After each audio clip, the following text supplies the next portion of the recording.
चतुर्भुज जगन्नाथ कण्ठशोभितकौस्तभ पद्मनाभ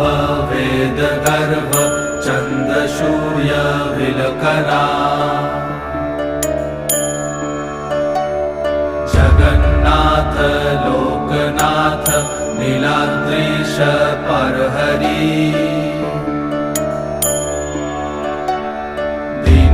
दीनबन्धुर्दया सिन्धु कृपालु जनरक्षका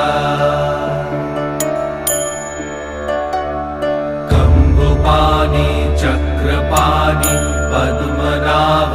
नरत्तम्